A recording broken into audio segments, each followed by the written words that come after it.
Hello, I'm horror cartoonist Dennis St. John. I draw monsters and write twisted tales. As you can imagine, I was a little obsessed with Buffy the Vampire Slayer. Lucky for me, so were most of my high school friends, all except one. One friend who stubbornly refused to join the Scoobies. So here we are, 20-some-odd years later. I'm teaming up with Doc Travis, John Teach Landis, and maybe a special guest or two. And we're going to make our friend, Michael Poley, watch one episode of Buffy a week until he's no longer the Buffy Virgin.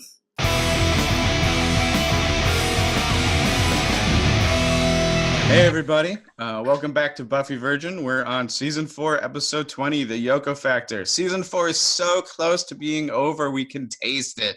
And yet we must continue to endure. I'm your host, Dennis St. John, and with me is the usual band of idiots and friends. Why don't you guys introduce yourselves in any order of your choosing? My name is John. I am here because Yoko is my favorite Beatle. My name is Travis, and I'm here for the angel sighting, of course, in this episode. Is quite rewarding. My name is Michael, and I'm the Virgin. I've only seen Buffy the Vampire Slayer up to Season 4, whatever episode this is, almost at the end with the Yoko Factor. All right. So before we get into this episode, let's do a little bit of reactions. Audience reactions. So we got a nice review on Facebook from J Max, who's just finished watching season 1 of our show, and is enjoying season 2. So he said, really enjoying the podcast. When she was bad, really insightful and big personal themes explored. Really enjoyed it. Thanks. Oh, and one final thing. The Puppet Show is a classic from season 1. I had to cover my ears on the season 1 recap because I can genuinely say The Puppet Show is one of my fave episodes, or at least in the top 20. It is very quirky, the iconic end credits for one thing, and I found lots of creative and classic moments bound up in the episode. But hey, that's just my thoughts. Keep up the good works. Really invested in the podcast, clever, funny, and bringing a new burst of energy into this classic show. Cheers. So thank you, Jay. Yes, thank you. Very That's sweet. so nice. Love whatever episode you want, man. As long as you love us. I guess every episode has to have its defenders. I mean, or like the lovers. That's crazy. I don't think the Yoko is anybody's favorite, but You say that, but it's prove the internet. me wrong, internet. Prove This is me where wrong. Jay. This will do the recap, and then Jay will say, "How dare you, the Yoko Factor." And on Twitter, I kind of announced that we're coming back, and I showed some promo art, so people were kind of excited. Jill Cross says, "Yay, great news!" And Renee Pope Monroe says, "I'm just glad you haven't pod faded. Looking forward to your return, X." So thanks. I mean, I do want to say just thanks to everybody who's been patient enough while you wait for our return. All right, why don't we get to the summary? The summary. What are you doing for the summary of this episode, Mike? I think there's got to be a Beatles joke in the Yoko Factor. So something, just probably with Beatles MIDI music.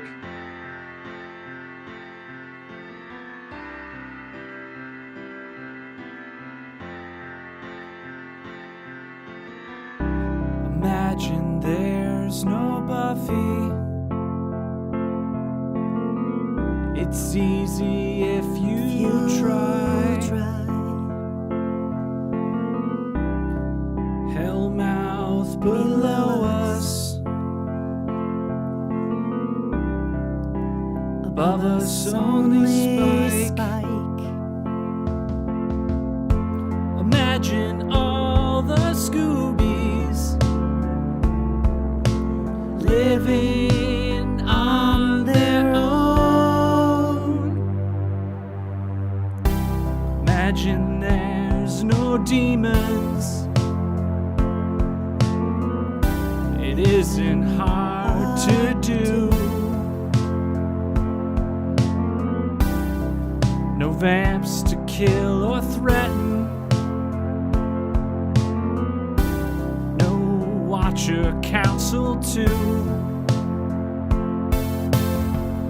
Imagine Buffy and Riley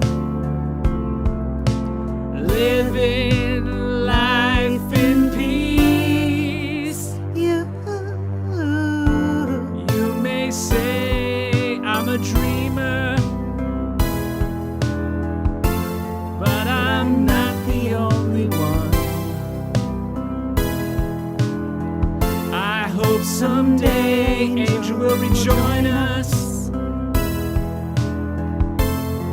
and the world will be as one.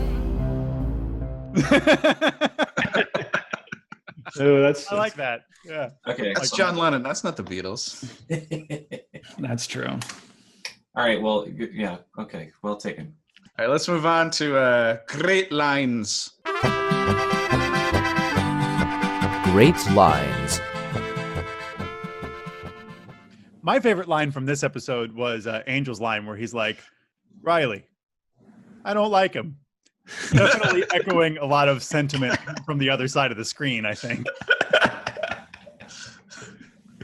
The first line that really made me laugh was when Spike is talking with Adam, and Adam's just giving this supposedly terrific speech about understanding what Spike is feeling, and how repressed whatever his anger and vengeance feelings are. And he says, "Wow, I mean, yeah, I get why the demons all fall in line with you. You're like Tony Robbins if he was a big, scary Frankenstein-looking. You're exactly like Tony Robbins."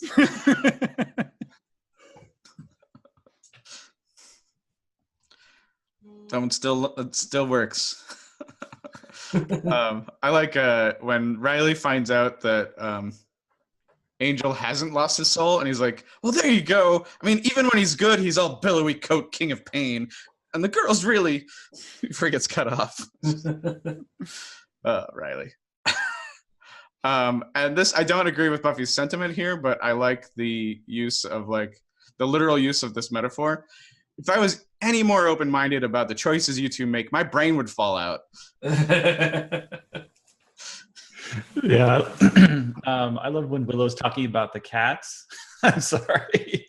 This is like a cat video for before YouTube. She's holding the kitten. She's like, I keep thinking, okay, that's the cutest thing ever. And then she does something cuter and completely resets the scale. I can't believe they actually got the cat. Yeah. So quick. It fulfills a prediction for Mike, which is good. Oh yeah, I was so excited to see that little kitty. And then Willow later, Tara's like, "You need an elective. What about psychology, or what about sociology?" And then she's like, "No, maybe something fun like drama. It could be dramatic. You cannot have more catnip. You have a catnip problem." He's talking to the little kitten, and it's just so adorable. It's ridiculous. Speaking of the puppet show, though, calling back that Willow is apparently now more comfortable with the idea of being on stage. Yeah, I know. Yeah, it was weird for her to be like, "I can be dramatic." I'm like, unlike drama. I'm like, you hated performing, but oh well. Hey, kittens changed. She's grown. She has changed. All right, let's do the kill count. So one human not confirmed, one very rare Slayer knockout. I counted 3 other knockouts, but Riley claims 4. But I feel like he was just exaggerating the numbers to make Angel seem worse. So that's what we got. Forrest is not dead, is what you're saying? I'm just saying unconfirmed. How dare you? There hasn't been a funeral for him. No funerals.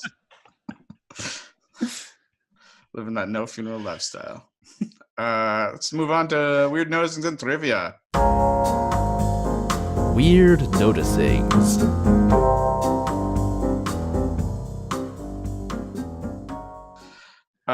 At the beginning, when the military people are talking on the computer screen, just how does the secret government organization still not have anything on Buffy and still underestimate her? He's like, "Oh, she's just a girl.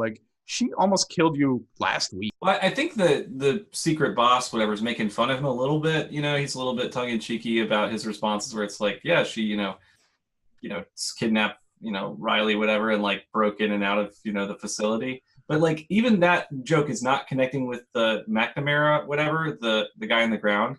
He's just, totally underestimates Buffy. Yeah. And Adam underestimates Buffy. Everybody underestimates Buffy. Yeah, which everyone but Spike. It's a good Spike. It's a good. The only real good part about this episode is Spike, and right, showing his emotional intelligence, and he's the only person who consistently estimates Buffy. Yeah, it's insane at this point. John. Yeah, so just the scenes with Spike and Adam together, like Spike almost makes up for Adam because it's like let's just put our most charismatic character in a scene with our least charismatic character and it'll kind of even out, which is kind of how those scenes feel. Yeah. I do like when he gives like Adam gives a speech and like that Spike's affected by it a little, but he's not so affected he's gonna like totally join up. He's just like, that's very like, I get it. I don't know. It reminds me of like season 2 Spike, where he's like the only guy who's like, he comes in and he's a vampire who's not part of the like master cult, you know. He's like done with the old ways kind of guy, you know, not into the structured leadership. It's nice to see that Spike again. So this episode's a little strange because Angel, or I guess Buffy, has been on Angel for an episode I haven't seen, and then she, you know, she's gone, and so Xander shows up to connect with Riley, give him some clothes and stuff, I guess, to check in, and then accidentally or purposefully, you know, through some not very intense questioning, talks about how Angel and Buffy slept together, and that's what, you know, makes Angel so crazy, as opposed to some curse or moon or something or whatever that Riley says. And just like, that was excruciating, that scene, because like I know exactly what this is going to trigger later. You know, and it does, the Riley v. Angel conflict. But I'm like, oh man, Xander, you idiot! You are riling up a crazy man who's giving up everything. He's full anarchy, Riley. I don't know if you know this. And then he mutters to himself, you know, the creepiest line was like, "Oh, they had sex," and it's like fucking Adam level of like putting together the pieces of like how Angel is bad. And it's like, oh god, this is. I don't want this show to be about Riley versus Angel, and now it is. Thank you, Xander, or Riley. I guess you bring up something there that like, I guess like Riley, all he's doing is like listening on his cell phone, and he's like hiding out in this burnt out school building, and he's got nothing to do but obsess. Yes. I do like in that scene, Xander starts to use the word trigger about like what changes Angel, like calling it a trigger, and that kind of sets up like the recurring theme of like every character has their triggers, you know. Yeah, definitely. This episode, everybody's got their triggers. I mean, it's kind of fun. I hope we go through all the triggers. I'll tell you what Anthony Stewart Head's trigger isn't. It's not Freebird. I mean, he's got some pipes, that guy. Was that the song he was singing? Yeah. I was like, in my mind when I first watched the episode, I'm like, oh, he wrote a song for the show. I didn't recognize it. Because I'm silly like that. I don't recognize super famous songs. John, you got a noticing here about Anthony Stewart Head. Oh, yeah. I just want to point out that if you look in the bottom of the document, I got a screenshot there. His piercing, which we saw the last time he played guitar, he had an earring in. His piercing is real. His ear is definitely pierced if you look closely. That's the benefit of HD. The downside of watching Buffy in HD is that it looks terrible and it's a mess. The upside is you get to see he is piercing. Riley really has to learn the important lesson that like your partner's current emotional state doesn't always have anything to do with you. And like sometimes it's not any of your business. Like I don't know, because Buffy comes in and she's distant and stuff, but like it really didn't have anything to do with him, and he just like makes it all about him. That feels, I can't tell what age you're supposed to learn that, but that's like a definite like real life skill. Like if you know, I don't know if it's 16, 17, I don't know if it's, I don't know. It could be in your 20s. Yeah. I feel like Riley's learning it's around the same stage of life that I did. I mean, you learn it real quick when you have like a super depressed girlfriend, and then you're like, I'm not responsible for this. Yeah, it was interesting. I felt like such an adult this week because I went to a meeting with, an organization. I won't name the organization, but I was at the meeting and like Wolfram and Hart. But it was like other adult. It was a professional organizational meeting, and we're talking about some program, and someone there began crying. And like as an adult, I didn't like do anything. You know, I just like handed some tissues and kept the conversation going, and it was fine. It was just an adult leaking, and that happens. But anyway, we're talking about emotional sensitive issues, that relates to social welfare, and it's just like that's an interesting industry, and I'm sure that happens all the time. Yeah, that's gotta be huge triggers for people, right? Yeah. So this is just a dumb thought.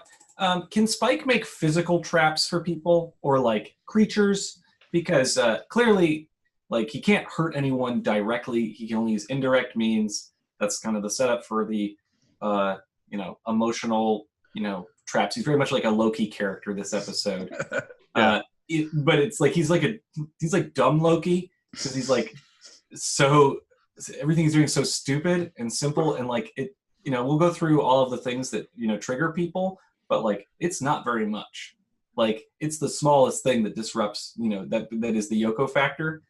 And this just bothered me. How dumb is Xander's gun test? I feel like we already know that Spike like can't hurt them, and so like I don't know what Xander is trying to set up, but it's like he's constantly doing like a chip malfunction test. Like Xander can't leave it alone, or he just enjoys torturing Spike.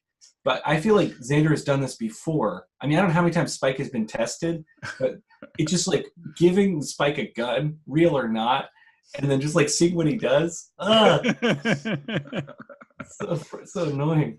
I'd say, to answer your question about the physical traps, I feel like if Spike could outthink himself, he could do it. If he was like, I'm setting up traps for demons, Right. but it's in front of Buffy's dorm room, like, he would really have to really convince himself for the chip to not set it off, right? Oh, that's an interesting thought. So it's sort of like it's based on what he believes will happen, right? So if he believes that's what the gun test going shows, to hurt, right? yeah, that's what the gun test shows. I agree. So like what Spike needs to do is he needs to take a bunch of like really bad acid, so everybody becomes demons in his eyes, and then he can kill anybody.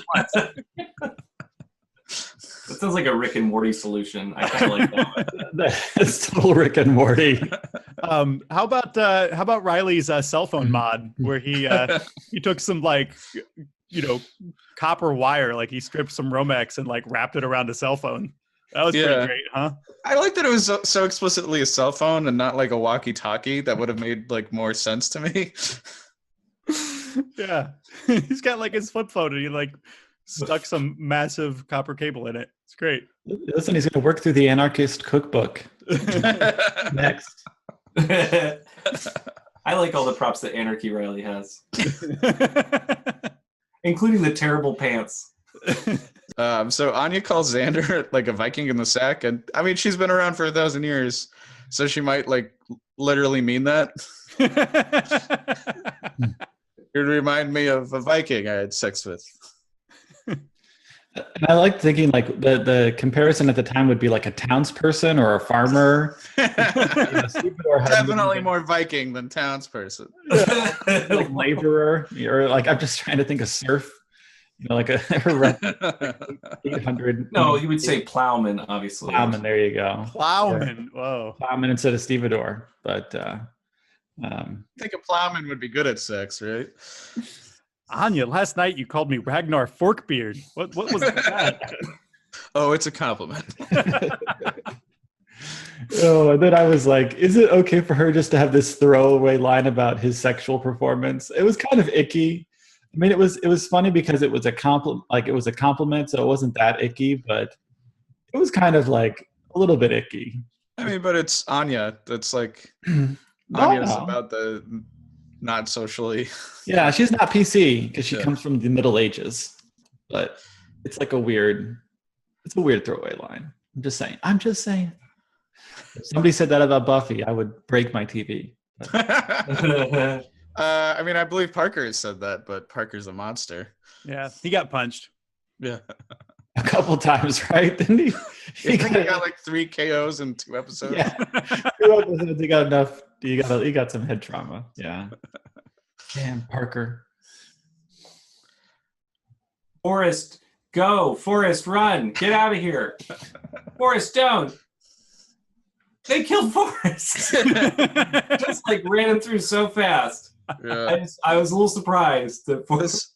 The staging in that scene is like awful and frustrating to me. Like just when they like Buffy and Forrest point their guns at each other and they're like, all right, well, like let's just go our separate ways. And then Buffy immediately turns her back to him. It's like, there's still this gun issue. Like, Did Jonathan say something about powering Adam? Okay. that he has a Nuclear reactor uranium core or something. Yeah. And that you Buffy didn't cutting know it off that. his head wouldn't stop him, which I still Yeah. don't believe that. Just because your battery works doesn't mean like. But Buffy wasn't there for that. So it's frustrating that Jonathan, like, his like special knowledge is like fading. And he didn't tell them That's true. that info. But Well, that's because Buffy needed more information about her relationships. yeah, that's true. That was more important. Clearly, Adam is a fucking throwaway monster. If like Jonathan, yeah, exactly, height of his intelligence only offers relationship facts. Did we see Adam eject a disc from his chest this week? Yeah, just briefly, I think. Yeah. I'm just glad that he's cleaning out down there some. He does eject discs. Because he gives the disc to Spike that Spike brings the fake initiative disc, and is that from Adam's body? Oh yeah, I guess so. I mean, I don't know. It's so gross because Willow touched that. And It's like an owl pellet. It's like, poor Will. She didn't know. So I wanted to point out the monster mask reuse this episode that I could see. I think Makita came back, and I saw that one of the demons from Doomed. The rest were too hard for me to tell. I couldn't figure it out. Speaking of noticing props, if you look at the screenshot down there, Spike's entertainment system has evolved slightly. So he still has the broken TV, which I think, it's hard to tell even in HD, but I think it has candles inside of it now. But he has, I believe, possibly 2 VCRs next to his smashed TV. So That almost looks like a Nintendo, doesn't it? as my dad used to say, back in my day, kids, we had to play Nintendo by candlelight. I like how when Spike is coming to Giles's house, he's just like walking. He's just walking there, and then he stands right in front of the door, and then he's like starts hyperventilating and like gets his like serious like I'm scared face, and then walks in, and it's not breaking the fourth wall, but it's like he's like acting in a show where he's acting. I mean, it's really cool, and he's all like harried, and it's an amazing like glimpse of peeling back. Yeah, Episode. I just love it. It's great. it's a nice little moment. I don't get why everyone should always suspect whatever Spike is saying, and I don't know why none of them. I mean, that breaks the episode for me because I don't trust anything, and there's been so many episodes where they're like, "Don't trust Spike," so I don't understand that. Kind of breaks it for me, but whatever. Yeah, no, the trust in Spike is like totally unreasonable in this episode. Yeah, no, like even Giles kind of points it out, but then they move forward anyway. Where he's like, a cynical person would say, like, "You're bringing us what we need when we need it." And he's like, "Yeah." I always forget how much like Angel and Buffy as shows interact this season. There's like way more crossovers than I remember. It was nice to see Angel on this episode and see him whomp Riley. But the Angel part of this crossover is way better. So Like look forward to 1,000 that, times better. Like 1,000 times better. It's crazy. Also, Buffy's on it a lot more. Like Angel just comes on to like punch 4 people and leave.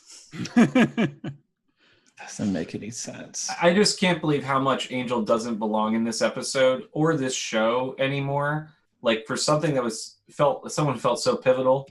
Like he feels like just completely out of place in this episode. Even the acting feels off, like it completely unempathetic to him in this episode. And like, because when I watch Angel, I'm like following Angel's perspective and I care about him. This episode, he feels completely in the wrong, doesn't belong here. The writing doesn't support him being there at all. And he's such a dick to Buffy and Riley. Like, whatever, Riley's riled up. Angel versus Riley happens. I want to discuss that in a minute.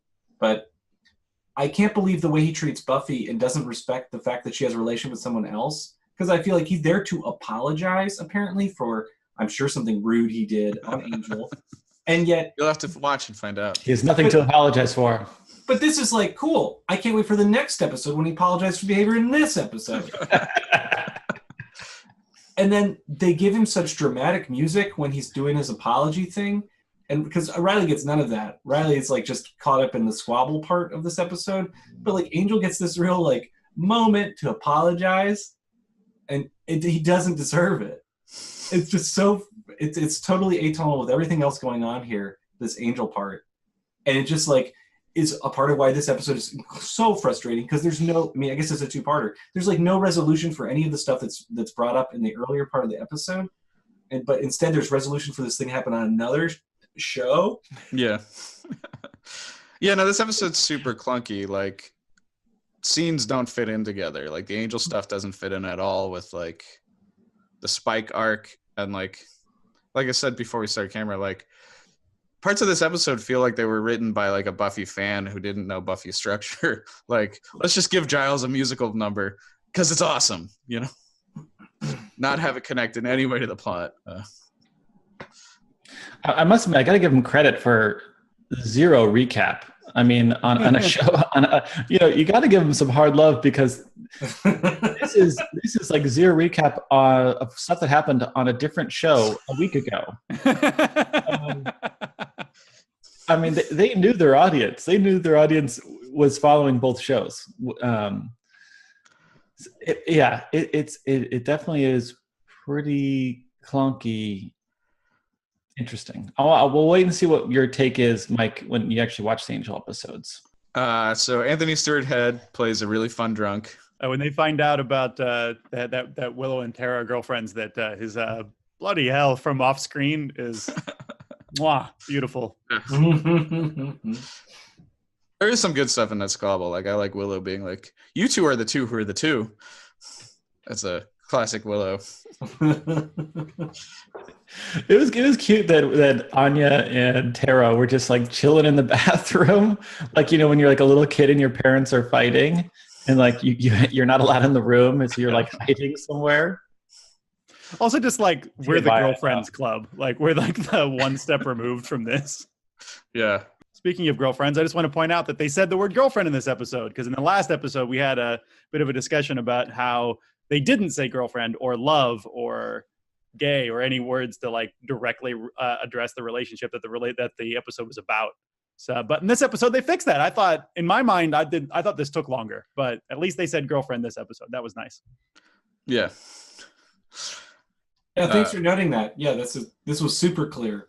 I do think it's funny, like it takes everybody else having things directly explained to them, and then Spike just like looks at people for a second and picks it up because it's obvious.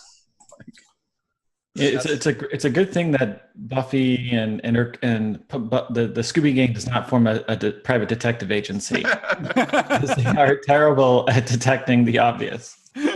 I think that comes in part from they're spending so much time finding really obscure monsters. And so you always assume it's more complicated than it is. That's true. Like, it can't be the easy thing. All right, let's do questions for the group. Questions for the group. Mike, it looks like you got all the questions this up. You got it. All right, let's start this out. Riley versus Angel. Who won? Angel. Yeah, I think Angel. Angel. Riley surprisingly held his own for a minute, but it's because he had like the taser and everything. Yeah. But if it wasn't for the intervention of that car, he was about to get KO'd. Yeah, and Angel had already killed 3 other people ahead of him.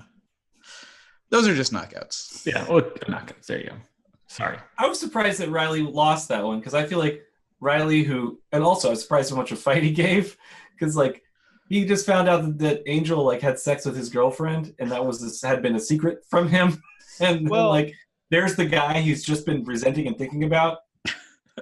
Is Riley still off the superhero medications? Oh, damn. Yeah. Yeah. So like, it's surprising he did as well as he did. He's just a former professional basketball player. Okay, he's not a superhero. Do we really know his strength level though? Right. I mean, 1 to 10, Angel's probably an 8. Riley's probably a 5 at least. A 3. Wow. Are we doing the Marvel standard? What's like the Marvel, like a trading card thing because like Captain America's like a 3, right? And Spider-Man's a 4. That doesn't make any sense. Based on my memory of 90s trading cards. I remember these trading cards. Well, then who's a 10? It only went up to 7, but like Galactus and the Hulk are like 7s. Like the Thing is a 6. All right, let's hold on. Then Riley's a 1.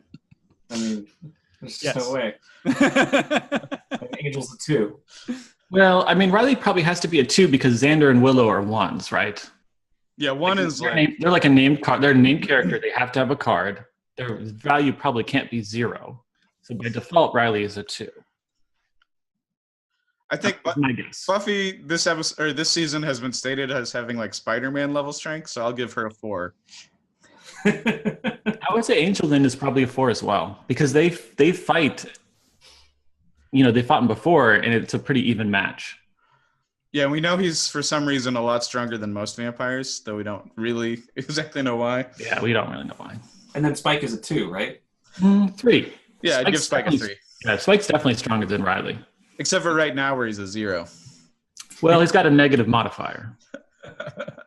Oh, now we're getting into D&D. I'm just going by Marvel. Well, they're not going to issue a new card just for season 4. You've got to like. You just got a little thing you clip to it. And have like a little thing you put on it, like a little charm. Like, oh, this guy's asleep. I put you asleep with my sleep spell. All right, let's talk about triggers. So there's a bunch of different triggers this episode, and please correct me if I'm getting them wrong. For Xander, it appears Spike triggers him by suggesting that everyone thinks he's joining the military. Is that the trigger for Xander? I mean, that's the on the surface level. What's the trigger for Xander is, you know, he's not as smart as his friends. He's lower, you know, he's not going to college. Yeah, he's being left behind is the trigger. He's not good at anything. Be all you can be, or be all you can be. Yeah. But Spike doesn't have to even bring any of that up because the military thing, that does everything it needs to get Right. Xander thinking about why they would think he's joining the military because he can't do anything. Correct. Got it. Yes. Okay, and then Willow, the suggestion is she's not very good at computers. No, the suggestion is she's a lesbian and no one else can handle it. But the Wicca thing is just a phase, and Wicca means lesbian. Okay, In this movie, in this show. I guess It's just a phase. You'll move through it. Like No, I understand, but I guess I'm trying to track like what Spike says to what it What triggers. he says specifically is like, oh, there's, you know, I heard your friend said that you're not into computers so much because you're into the new thing. and he like gestures at Tara. when Yeah. he's like- Like the new thing. and he's Oh, like, true. Okay. he yeah. makes comments about like, it's a phase, or like Right. you're being trendy. Like, Yeah. Yeah, that's Pretty so cringeworthy. Oh. Meanwhile, she's struggling with this incredibly weird encrypted document that they don't even know what it is that they're trying to get that Spike's provided them. Yeah. Okay. So yeah, the new thing, and then Giles is no longer a leader, right? It's like, Yeah. oh, I gave you this mission or I gave you this information so that maybe you could, you know, lead again or something. Is there a trigger for Buffy? Does he manipulate he Buffy? doesn't talk to Buffy. Yeah, he doesn't really talk to her. Okay. Scared of her. He's just going after the friends, remember? Right. That's right. That was the plan he made with Adam. Right. Oh, can we also talk about the accidental trigger of Xander? Xander also accidentally triggered Riley, like to be True. jealous. Like it was like he's working with Spike. Like it was the dumbest. It was like a self. It was like this. It was just awful. It was so that totally triggered Riley to be all crazy and distrusting, and then boom, Riley shows up at Adams at the end. It's super crazy. But do you think they work? I mean, I think when people have sensitive buttons, it doesn't take a lot to like press them, right? Like, Yeah. Obviously we're not going to do this in this episode, thanks Mike, but like we could all trigger each other pretty easily, right? Like that's the power of friendship. Yeah, it can be. It can be the power of friendship. So we're all really vulnerable, I think, to triggers. But rather focusing on the Yoko factor of like the thing that triggers you, what's the littlest thing that has made you stop doing something? Because I was thinking that when I was watching this episode, because I have found, and I'll start with my own thing so you can get a sense of what I'm thinking, because maybe it's not super clear, but like I will want to do something new or different and like get excited about it, and then it almost takes nothing to stop me. Like, for instance, I wanted to do this wall mural on our shed, and like I did the backing paint and like the primer and stuff to do this mural, and then like I showed some people the image I wanted to do, and literally the first person I showed it to was like, it's okay, and I like completely, I'm done. And it's just like, oh, I should have just done it and, you know, let the thing be the thing. But now it's like this thing I like had the time set aside to do and got the paints to do. And it's like literally one person just being like, nah. I'm like, fuck this. So it was just like, oh, it takes so little to stop me, you know, like just being slightly unsupportive. Game over. Yeah. Yeah, it's definitely doesn't take a lot to stop me either, especially when it's something new. Like having to respond to a group text has stopped me from doing something before. Having to drive too far distance has stopped me. When I was a teenager, I went to the local pool, and I had just gotten there, and then I was, you know, jumping off the diving board, you know, to do like a fun cannonball. But I accidentally did like this amazing, like not belly flop, but back flop. And it was like, you know, it didn't really hurt at all. I mean, it doesn't hurt, but I was like super embarrassed. So like I left. I did like one jump, got up, was like, I made an idiot out of myself. I'm out of here. God. Just left the pool. Just left the pool. I like that. I feel like I've done that so many times I can't even think of a specific example. Yeah. No, it's just interesting. Like Spike is doing these really tiny things and has this big impact of people not trusting people. And like, yeah, they're so dumb in a way, but it's also like, yeah, that's literally all it would take for someone to be angry and frustrated and move on. And like, I think when I imagine Shakespearean stuff, like I imagine like Iago kind of like whispering in the ear and doing like being a little bit more fucked up about, you know, how you would even like drop that stuff in there, but it's so much less. Yeah. Literally like someone's facial expression just like, I was at a local bagel shop, and I bought a bagel, and I was walking out, and like I tripped on the concrete outside the bagel shop, and I fell really hard on the ground. I was like super embarrassed, and I didn't go back there for months. My face here ever. I thought I was never gonna be able to show my face there ever again. Turns out I just had to wait several months, and then I was willing to go back because it was early in the morning, but like there was no one else there, or, you know, you could easily see outside. And it's just like, oh my God, it wasn't even like icy. I mean, I'm lucky I didn't like really split my head open. I mean, like I was lucky, but it was like super embarrassing. And I'm like, well, here's another place I can't come back to. And I've definitely done, I can't think of a specific example, but I've definitely have had like old friends tell me like, you know, you made a joke and it like wrecked my confidence for like a month or something. I'm like, fuck. I do that a lot actually. Because I have funny things to say and then crushes people and I forget. Like just this week at work, during a staff meeting, someone was doing a presentation about their trip to Japan, and they were like, he was telling this emotional story about like seeing a kid so affected by this like Lucy sculpture and how like she was trying to comfort it because it was like a sad Lucy, and he's like, and that's why we do it. And I was like, yeah, to make kids sad. And it like everyone after like a bunch of people laughed, and then someone was like, I think you really crushed him. Like you really like derailed his like presentation there. And, you know, it's interesting being on an improv team, you know, like improv is so much your relationship with people. And like, I feel like because the improv team I'm on is almost all women, it's like, it's surprisingly supportive. And like, because of, I think it's so easy for things to get derailed. And I'm always shocked when someone on the team talks about a problem they have. Like they're like, I don't know if I want to do this anymore because this really tiny thing happened where someone said that I was just okay. And I'm like, what? That was an amazing compliment that you misinterpreted. So it was awesome because we did a show Friday that people had paid $10 to see, by the way. Huge show. Well done. Dude. I was there. It was amazing, guys. Oh, Did you get it for free, Trev, or did you pay? I paid.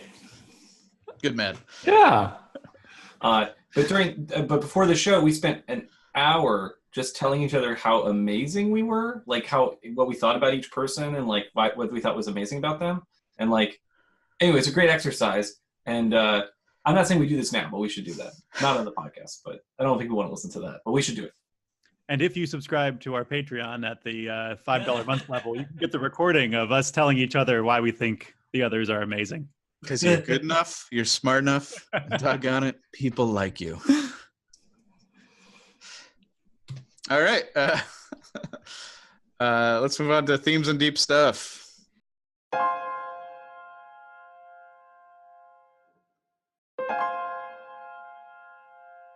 Deep stuff.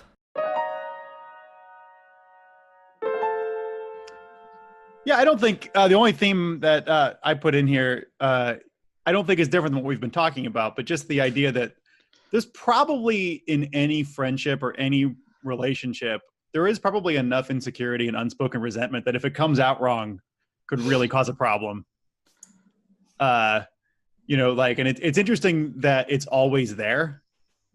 Probably just like in any two given people that have a positive relationship, there's probably something there that if someone brought it out, you could blow the whole thing up. It's like how they say, like in every human body, there's like enough of certain chemicals that if you combine them in the right way, you would explode. I don't know if that's true, but I read that somewhere when I was a kid. It stuck with me. It's just the idea that everything has within it this like conflict just waiting to happen. I don't know. That is obvious. You just grab a person and shake them up enough, they blow up. How can TSA let anyone on a plane if like the chemicals are inside you? Travis, is this scientifically accurate? I'm sure if you could distill all the hydrogen in your body, there you go. Yeah, there you go. I'm sure there's enough, right? To blow something up. And with that,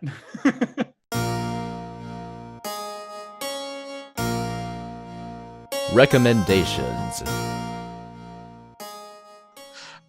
So my recommendations for this episode, the Beatles documentary, Let It Be, if you want to actually watch the Yoko Factor at work. I mean, it's a good documentary, and it was filmed like while they were recording like their last album, I think. right. And it came out like when they had already broken up, and you can totally see them being dysfunctional during it. But they also do their like last rooftop performance, and it's like, I don't know, it's really interesting to see like a band not functioning, and then for like 4 minutes they're perfect, and then they're the Beatles, and then it's just like over. Correct me if I'm wrong. That's still not in print, right? You have to watch that as a bootleg somewhere. Oh yeah, watch it as a bootleg, kids.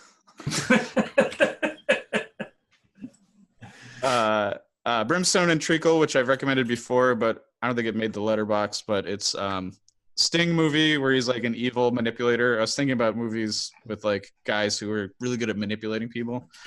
And since Sting is basically Spike, it works. And that movie was also banned in England for like 10 years or more. Speaking of things not being available, the newer movie Nightcrawler with Jake Gyllenhaal, where he's like super manipulative, like paparazzi guy who like manipulates people his way through power. So those were my recs. And Polly, I like your rec. Yeah, so I just have, this is an anime I saw just this past week that I felt was had some characters reminding me a little bit of like Adam and whatever. Not that people love Adam, but Inuyashiki, it's got some really interesting meta narrative stuff going on, and it has an old man that becomes a robot old man, and it's super well done, and I don't want to spoil it. But if you can watch to the second episode, you will be totally hooked. This just really demented good evil stuff. That is all. Yeah. Cool. Now let's do predictions. I know Mike got the cat one right.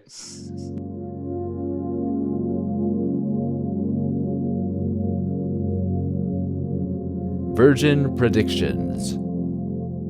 Yeah, okay, let's take a look at predictions. So at the moment, Mike, you have 110 confirmed predictions and 67 denied predictions and 138 predictions that have yet to be decided, giving you an accuracy so far of 62.146892666%.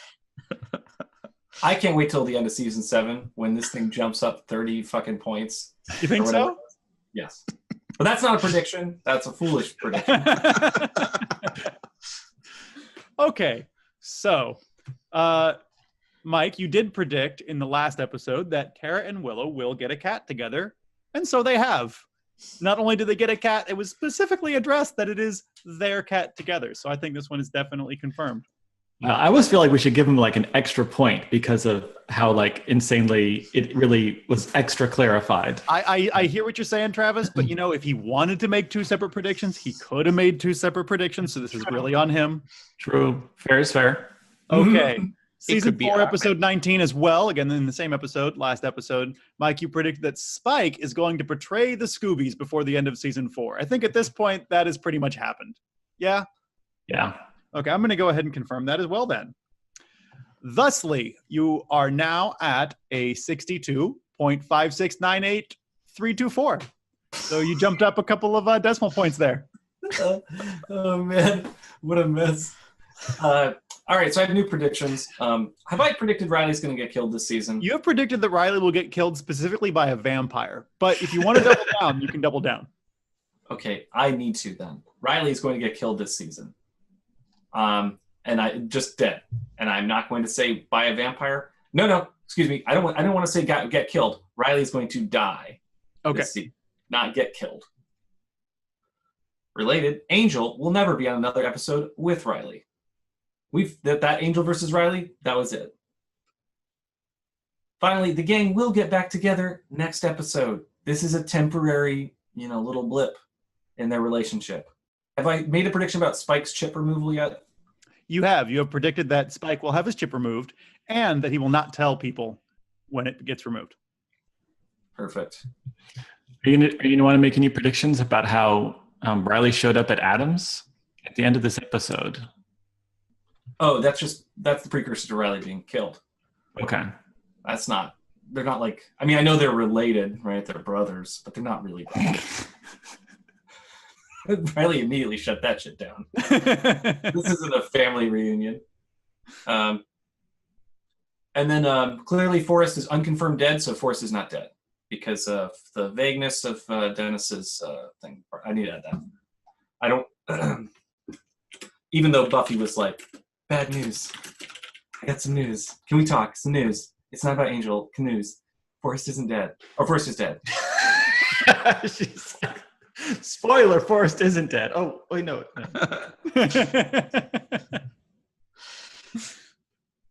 But he's fucked up. I mean, he got run through.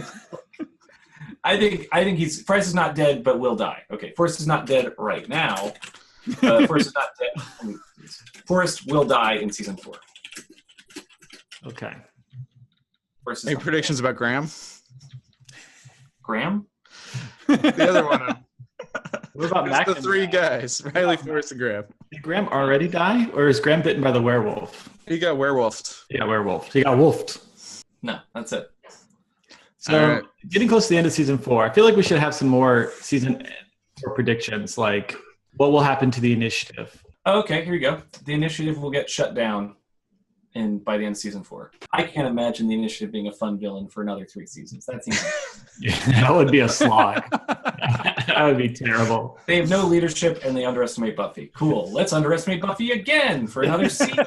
I mean, you'd be like, bring back the Master. That's like the villain you didn't like at all, but you'd be like, man, Master's kind of a little bit better than the initiative. I mean, all they need to do is shut that shit down, let all the monsters out, and then we got to track down monsters next season or something. And it'll be fine. All right. I think that's it. You've made it through another episode. Next week, we'll be watching the second part of this 2-parter. And season 4 will come ever so slightly closer to finally ending. So I've been Dennis St. John. You can buy my comics online by searching my name. I'm DENISCOMIX at Twitter, and that's my .com. And you can find Buffy wherever you find Buffy Virgin, wherever you find your podcast. We're on YouTube. We're on Instagram and Twitter if you want to check out the Buffy drawings. And we have a Facebook page. And we will see you in hell.